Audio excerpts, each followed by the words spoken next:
we're going to take a look at a couple things tonight before we get started. And one of them is your little data analysis assignment that you have to do. And of course I went over that last week, and there's a video up really going over this along with that first Codio assignment. We'll talk about that in a second too. So you go through, so your Excel spreadsheet has the data on it, and so you've done it, you went through it, you have this assignment done on the spreadsheet, and then there's some questions that are associated with this. And hey, how's it going? We're just starting, so it's okay. It's a long time. Yeah, you can help that. The concrete evaluation. So let's take a look at the spreadsheet real quick. Or actually, I'm going to go ahead and pull up. I think I have it done in the one I have. And I'm going to answer a couple of questions real quick that we have for this one tonight. So so here it is. You've got a spreadsheet on here. Now one is where I have it, completed. There's my graph. So in other words, when you get it done, you've got this Excel spreadsheet really to hand in, don't you? Now, I had a question before class tonight. What about the questions that it's asking in the assignment? Where do I put those answers? Okay, you can do one of two things. You can either put them on the Excel spreadsheet, or you can put them in a separate doc, a Word doc, and send it up to me. That's fine. If you send it up to me now, a Word doc is fine. Microsoft Word, a .txt file is fine. A PDF, whatever.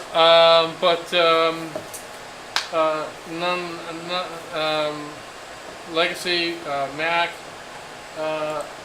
machines. If you've got a Mac machine, you need to convert that over for me to either a Microsoft Doc or a PDF, which they can do pretty easy. And then in an executable file. An executable file. Yeah, no executable files. I'm not going to open them. Go on my machine, won't you? Okay, so now you say, okay, I got it. I'm gonna hand it in. If you're in the Excel sheet, you want to, put a little place off to the side and put your answers. You guys know how to do this. So if I want to take this area right here, we'll say, I can go up here and just say merge, and now I've got me a little spot there. And I can click into it. Now when you do that, just right click on it, format it to upper left. So when you do that, hold on. Let's try that one more time again. Format cells.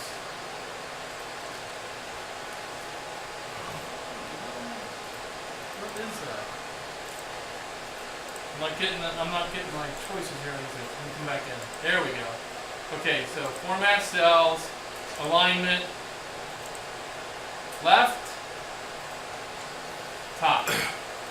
Okay, so you can say that, and see how the cursor is going to fly up here now, and you just say, okay, let's take a look at the questions. Which IP address could be? Yeah, so you got, yes, I can. First read that, you'll need the plotter.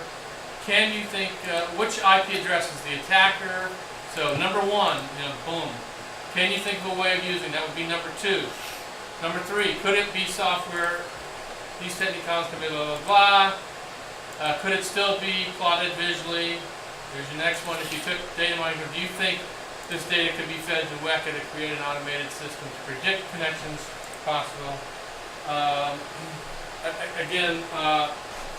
What do you think? You think yes or no? Now, I'll do an actual demonstration of Weka next week with it, but so you know that. But what do you think? A data mining tool. Weka's a data mining tool. Can it help? All right. So you can put that in the Excel spreadsheet. All your answers there if you want to. You can do something like I just did there. Or, like I said, you can just get a separate document and answer those questions and submit it. Okay, so that comes to the question I had tonight. How do I submit that? I'm just going to say, don't say that, I'm going to put it down. How you submit it is this way. See where it says this right here, M5A6 data analysis? It's linked. Click on it.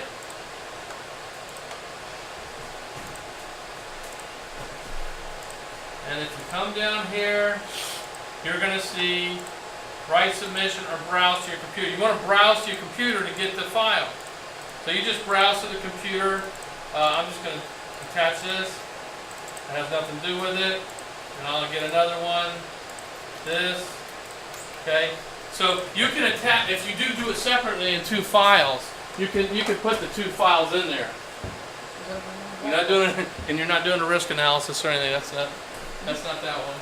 I just pick two files out, put them in there, and then you just click submit. So one file is going to be the Excel sheet? Yeah, unless you put all your answers on that one Excel sheet. Then it's just one document you're going to submit. And we submit it in Blackboard, right? Yeah, and right where I went. You just click on that assessment of... let me get back out of here. Cancel that. You just go down to where it is. Like I said, click on the actual title of the assessment, and it brings up that window for you. Can we write the answers on the comments bar and then attach the Excel sheet, worksheet? The comments bar? To me, the answer to that is no, no, no. Why? Because when it comes to me in the comments bar, it doesn't separate it. It's all like one word, and it'll drive me crazy. Okay. And it's very small. And, you know, an old fellow like me, it's hard to see that stuff. But, you know, like I said, you could do a notepad if you wanted, you know, put it in there, or Microsoft Word, or just do what I did. Just merge some cells and put your answers in that. That's fine. Okay?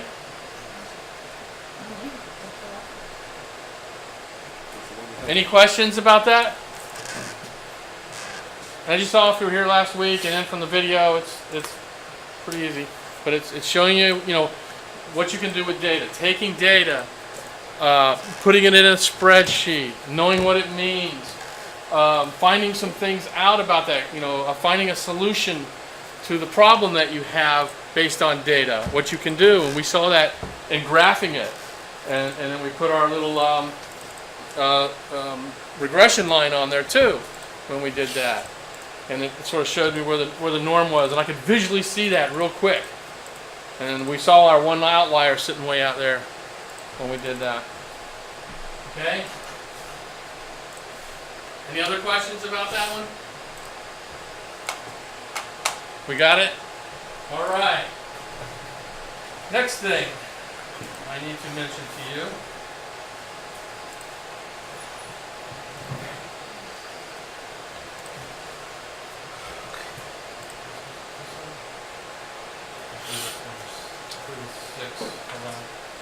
And you get to Module 6.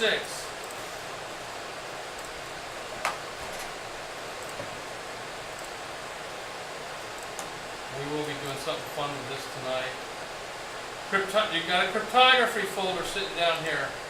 And I'll go ahead and put that in up here. I may even just put that up there so you don't miss it. You see your practice for finals right there. But in this cryptography folder, I got a couple of things missing. Oh, did I not put the... Hold on 1 second, I'll put both these guys in here. Because remember, our last 2 chapters of the book are on cryptography. I'm just going to put both these little text files in that folder. Cryptography.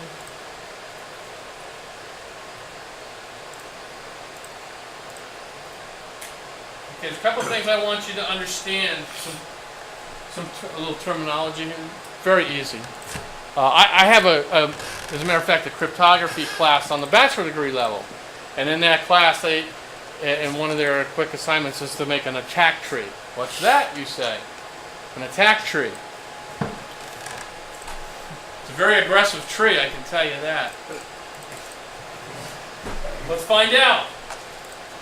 So you click on that. Really, you know, you read this. It's only like a page or two, but you'll understand what they're talking about here, and it sort of starts right here, talking about the weakest link. Actually, I put the wrong one up there. I think a little bit. Not the wrong article, but I've got a better format one. But you can read that. You know, when you want to find a vulnerability on something, first thing you do is you look for the weakest link. What can I do? Now, if I own it and it's mine, I'm trying to defend. I want to see how I can prove that weakest link. If I'm a bad guy and I want to exploit that vulnerability, I look for ways I can exploit that and look for where the weakness is. Always looking for that. So it's a pretty interesting problem. And we can look at this one real quick. That class has. I think it's breaking in a bank. Something like, I think this one might talk about that. So at the very bottom of this that you see here, it says there's an example below. Say that we want to break into a bank vault. How are we going to do that? Where's the weakness? The first level links are walls, the floor, the door, ceiling. Breaking through any one of them can get me where I want to be. So you make a tree out of it, and it's nothing more than what you see right here. Okay? Enter the vault. You got to be able to do that. I can do that. So you're breaking this down into a hierarchy. I can go through like it says, the walls, the floor, maybe a door, the ceiling. I could come in through the ceiling. You ever done that? Yeah. In a bank? Yeah? In the movie. In the movies. Right. You see how they go in. Okay, so if you choose one of those routes, what are you going to have to do next? Well, you see if you choose the door, through the connection door, defeat the lock, break the door. How are you going to get through a door, in other words? Okay, I'm going to choose going through the door, trying to go through the door. Well, there's some other things you're going to have to take in consideration when you do that. What about the other ones? Well, if I go through the wall, I'm in, right? If I go through the floor, come up underneath, I'm in. Ceiling, go through the ceiling, I'm in. Okay? So it's just an example of showing you, when you talk about an attack tree, see, we're sort of making a tree there of different steps you could take to do something. And then the students have a question after they answer this one about the bank or something like that. I believe same type of thing. Is okay. Think of your own. Think of something that you would like to try to do. Well, that a person could do. And so, how would you do that? How would you handle that? How can you? Some of them came up with I'm at a nice, big, expensive restaurant eating dinner. How can I get out of there without paying? What can I do?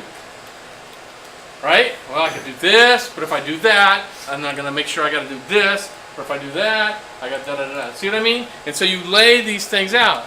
If I want to exploit this software by Microsoft, which in the last couple of days there's been a huge exploit with some Microsoft programs. How can I do that? Where's the weak spot?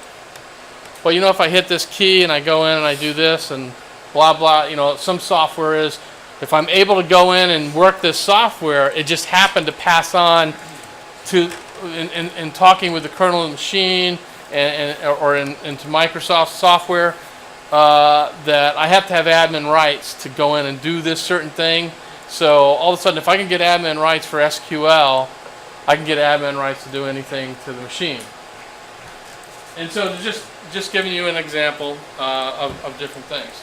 So that's the old attack tree. Anything else in there? Moreover, it's worth strengthening multiple links so that if one link does fail, the remaining links can still provide security. A property known as defense in depth. That's a big term right there. We'll highlight. Well, I'm on the line here. Defense in depth. Layers. One layer goes faulty. Do I have another layer that can sort of take over right then and make up for that while I take care of that layer that just failed? Defense in depth. Okay? And the other thing, side channel attacks. What is this? Timing and side channel attacks. Let's see if you know that this is possible to be done. Sometimes the attacker also knows when ciphertexts were generated and how fast the encryption and decryption operations work. So you know that whole encryption process has got to happen. And it takes, you know, we may be talking about milliseconds here, but still, there's time. Timing information in ciphertext length can reveal private information about encrypted messages. Oh, really? Attacks that make use of this type of information are called information leakage or side channel attacks. Nicholas, did you have to do any kind of side channel attack when you're... No. Okay? So, there's information leaking out that if I can get, it can be very beneficial to me to go ahead and exploit in the whole 9 yards here. So there's a whole class of attacks that we call side channel attacks. They're possible when an attacker has additional channel of information about the system. Okay? So, for example, an attacker could make detailed measurements of the time it takes to encrypt a message. Okay, let's just make it real simplistic here. It takes 2 seconds. It's a lot faster than that, but let's just say it. Depending on the system how the system is implemented, this timing information could allow an attacker to infer private information about the message itself, or the underlying encryption key. If the cryptography is embedded in a smart card, then the attacker can measure how much current the card draws over time. Magnetic fields, emissions, power consumptions, timing, and interference on other data channels can all be used to exploit this. They're remarkably successful against systems that are not designed with these attacks. Power analysis smart cards are extremely successful. Very difficult, if not impossible, to protect against all forms of side channel attacks, but there are some simple precautions you can take. So one of the authors of this book here, years ago when Niles worked on implementing cryptography systems in smart cards, one of the design rules was that the sequence of instructions that the CPU executes could only depend on information already available to the attacker. This stops timing attacks and makes the power analysis attacks a lot more complicated. Okay? Still, that fix was about the best that could be done with smart cards of this day. Resistance against side channel attacks will always come from a combination of countermeasures. Some of them in the software that implements, and that's where most of them are, the software that implements the cryptographic system, and some of it actual hardware. Preventing these attacks is an arms race. You can protect yourself against the known side channels, and then a smart person somewhere discovers a new side channel, a new way that the information can leak out. In practice, most side channel attacks are timing or RF emissions. Yes. Smart cards are particularly vulnerable to measuring power consumption. And there's a couple of related articles about more into the side channel attacks.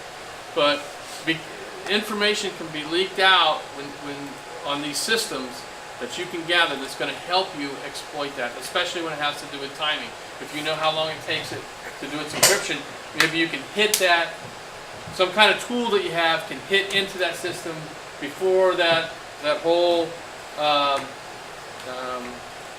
encryption process takes place, where you can put yourself right in front of that and be able to go into a system and then do whatever you need to do. That's known as side channel attacks. Okay? I just want to get a couple of these little terminology of things out of the way with cryptography. Okay? Now, one other thing I'd like to do here. Let's see, where are we?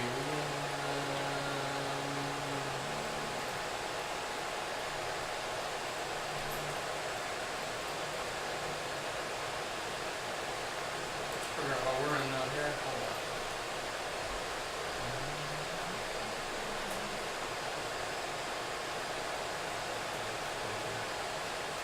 I got a paper that I need to pull up for you guys.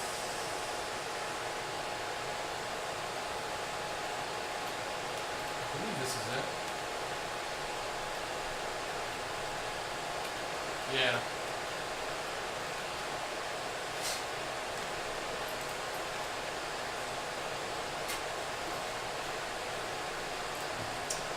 So let me just do a little Control A, C, U.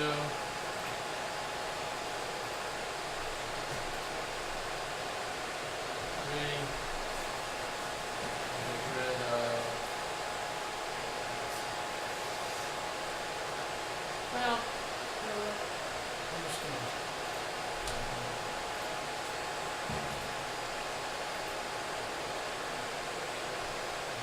Put that in C. 2020.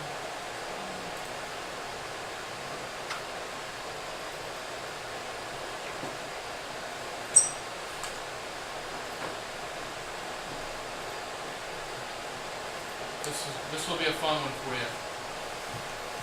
I don't want that. I want file. Browse.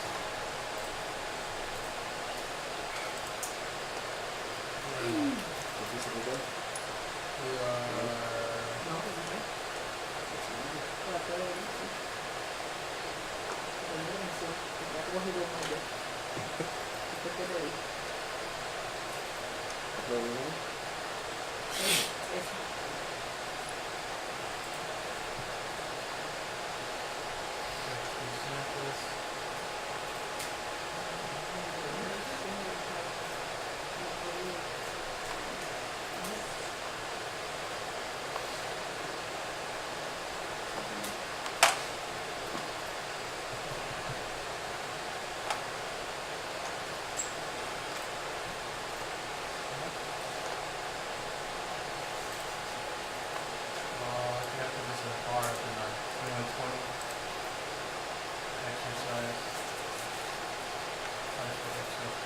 Yeah, that's it. Okay. I know where it is now.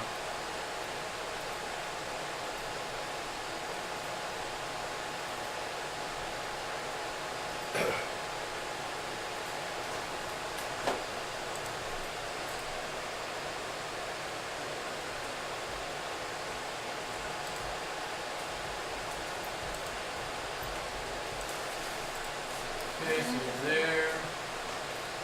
And I got this in the in that cryptography folder. Come on. So just click that, it'll open. Okay. Got a fun, oh, the link. Leave the link. Okay, so it's in that document. You can just link down to that. I'll go ahead and get it so we got it up there. Okay, so in our class, in Module 6 study activities, there's a cryptography folder. Okay, and this is the little exercise for us to do now. We'll have a little race here, or whatever, and let's see who can get this fastest. Who can get this Which first? module? Module 6, study activities. But this is going to give you, this is really going to give you a sense of what it takes if you're looking to crack some. Now we're starting, at simplest form here. But you'll get it. So, here's what I have up here. So, in this lab, you'll decipher messages that are encrypted using two of the classical ciphers. You're encouraged to do them by hand first and resort to a tool later. Okay, so there's two types of ciphers here. What they call a shift cipher, and a substitution cipher. Okay? Now, as you go through your Codio, they'll go through some of that, and your book has this information in it also. After we do this, then I'm going to do the second hashing is the second unit in that Codio. I'll go through and do that with you guys and see how that goes. And remember, you have to do these. And is there anybody in here right now that was not able to get into Codio? Because I think we did a pretty good job of that last week of getting everybody all signed up. Okay. So what we have here are two encrypted messages. One's a shift cipher, and one, again, is a substitution cipher. Now, at the bottom here, there's a link, and I want you to click it and you can go to that page. When you do, you're going to see that. Okay? Now, before we do this, and this is like a puzzle. This is like a puzzle. Let's see how good you guys are at solving these. If you want to crack a message with a substitution cipher, then here is an interactive tool. Cut and paste your enciphered message in the box marked ciphertext, or click a random ciphertext and blah, blah, blah, blah. Well, we have those letters in our assignment. Cut and paste it in, then click on the button labeled frequency of letters. Okay, the letter will appear. So I'm going to show you what we're talking about here with this. All right. So first thing you want me to do is copy and paste substitution cipher cracking tool. That's what we're doing right now. As you see, this page has a lot of different little things in it. So they want me to go ahead and copy and paste in here from that sheet. So I go to that sheet, substitution cipher, right here, and I go ahead and copy that. Okay? So I go back over to the website and I paste it in. Control V. And it goes. So it's in there. Now, a couple of things. You're going to get some hints, some little tools to help you do this. One of them is the letter frequency page. Okay? So I'm going to click on that. Now, this is a little chart here that shows you our letters and how often they're used. So if we look at this chart here, what's the most used letter in documents? E. E. I see that right here. There's E, 12.7% of all the letters are from E. And if we look up on this here, below is a list of average frequencies for letters in the English language. So, for example, letter E, 12.7% of all letters in English, whereas Z accounts for 0.1%. Same as Q. Yep. Please note these frequencies are averages. E will not always be 12%. You know, this is just an average. It may not be a common letter, not even a common letter sometimes. The longer the message, the more likely it is that it will obey the average. Obviously, the more you're putting in, the more that average is going to come out. Okay? So, that's one little thing there. Now, if we go back to the page, you see a little thing over here, ciphertext. There's the alphabet right there, and plain text over here. All right. So, frequency of letters. Now, I know it's in blue, and it's hard. If you're on the website, you'll see it better. First thing I want to click, and they tell you right here in the directions. Go ahead and copy paste it. Then click frequency of individual letters. Now, when you click that, it's got a breakdown of the actual letters that you have, what you just copied in there. So you see up on the top row here, frequency of letters in your ciphertext. Okay, there they are. Frequency of letters in the English language, in the dictionary. And we see, yeah, 13 is E, as we were talking about earlier, right? What's the next most popular one? That would be, so you've got a 9 here, T, So it looks like 9, right? So T is the second most popular. Now, that being so, let's just take the first two real quick here. That being so, if I go up to and say, okay, so they say E is the most popular letter, right? Okay, which on the top row in my enciphered text happens the most? You know what? Because I'll need to substitute. In this case, it looks like V, 12. So I come over here to my little chart, and I look for V. See, this side says V. It represents the letter most used in that ciphertext. Well, you know what? Logically thinking then, what's the most popular letter? E. I'm going to say E. So what happens when I put E in here? It automatically changes on the top up here. Everywhere there was a V, it put an E. Are you doing the substitution cipher or the shift cipher? A substitution. Substitution cipher. Okay? Alright. That's cool. What else? Let me go back here. Let me try to get the second most popular. What's the second most popular letter? Let's see. A has 8. T has 9. So T's a little more. Alright, so that being, let me go, but it's close, isn't it? So, one thing I want you to take into consideration, you got an 8 here at A, you got an 8 at O, and you got a 9 at T. But I'm going to go through and follow first, because maybe, you know, you can swap a couple. So you got 2 8s, okay, one can be the other. But here's how you make sense of it. So T is, and T is the most, second most frequently used letter. So, what do I need to do?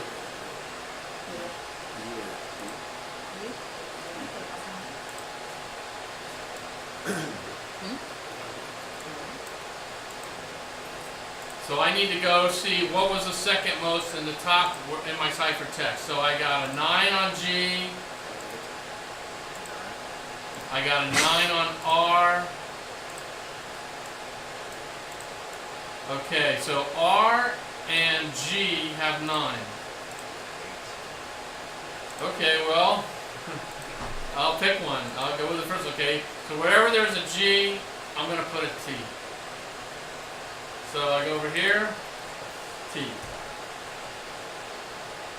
Alright, C is starting to fill in a little bit up here. Now, you know, I'm still doing like a little guessing game on this. And the other one, now I've got to come to my O's and A's. Alright? So, up here, so far we've done T and E, right? That's the only ones, T and E. Okay, so what was used most up here? So, either my next letter I can use would be a G. L. L and M. L and R.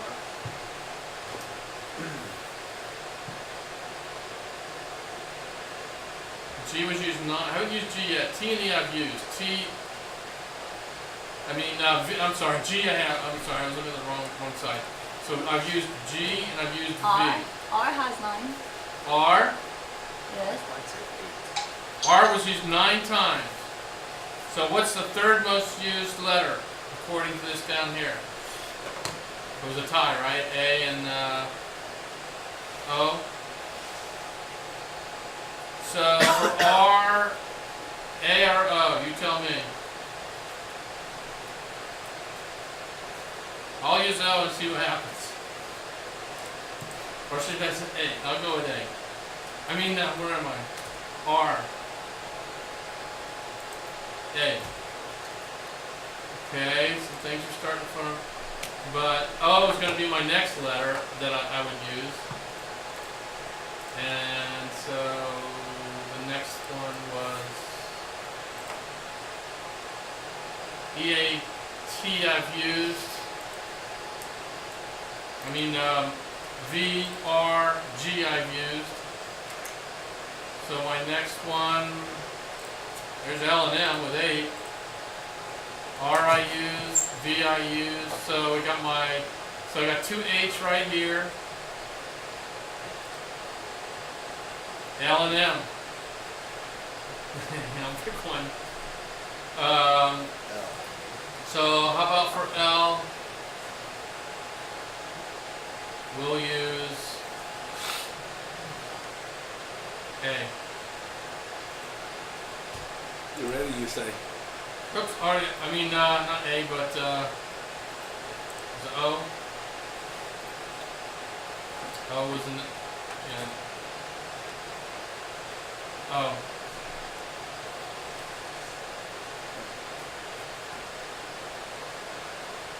So L,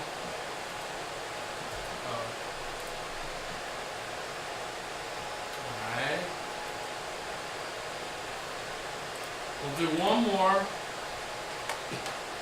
for frequency of letters.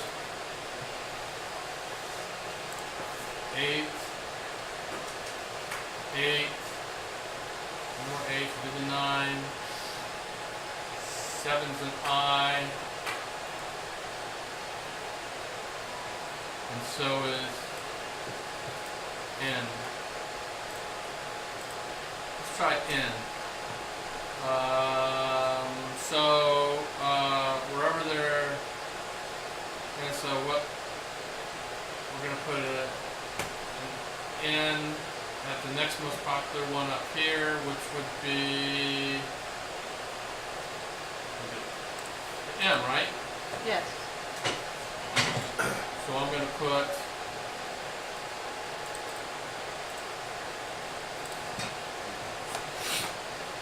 N or M.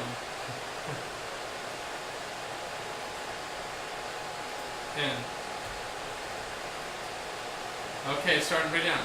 Now, those are frequency of letters. Now, there's also frequency of repeated letters. Let's take a look at that.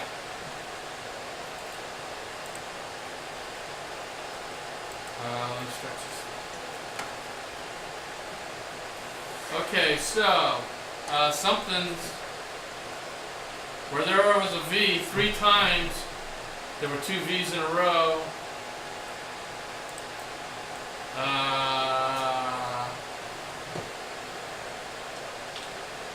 And 2 times there, 2 times. So the one with the most was the V. Now, down here in this sentence here, the normal, most repeated letters in English language: SS, EE, TT, SF, LL, MM, and OO.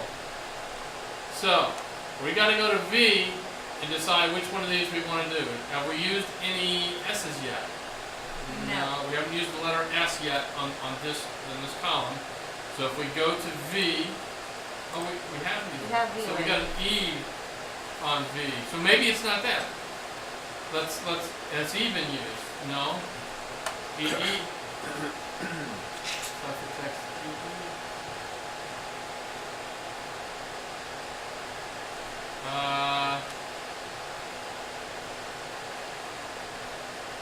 V has an E in front of it.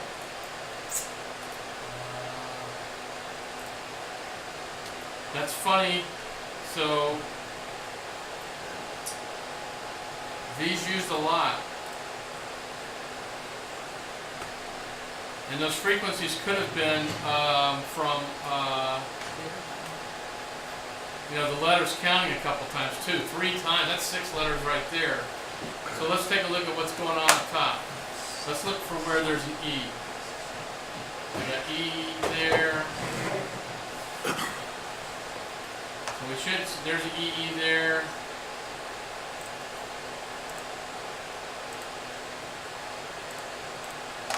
All right, we're going to leave that one alone because that could be it.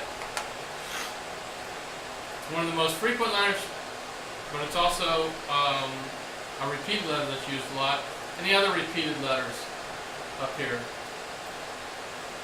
Anything with a 2? There's 2 2's, L and G. So we've used S, we've used L, we've used T. So we've got FF, LL, MM. I could use an F on either the G or the I. Let's try with the G. So so G. Oh, we got G. G's got a T on it. Forgot. How about, what was that? G. The other one is I. Or LL, I mean. LL is going to replace I. Okay, so go to I. Oops.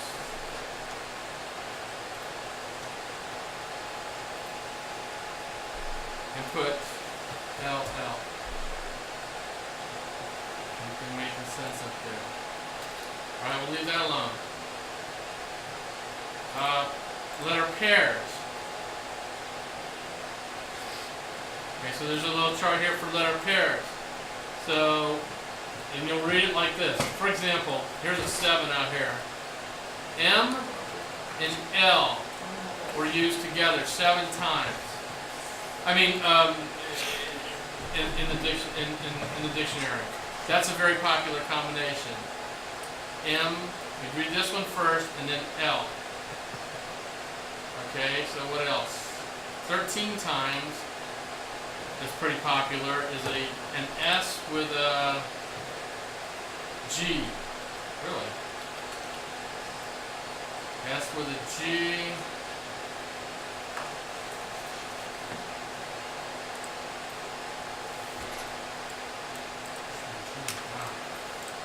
Okay. Well, we've got S. Oh, we don't have S yet?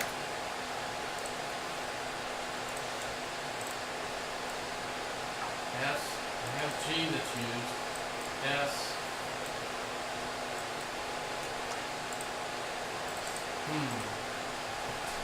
Okay.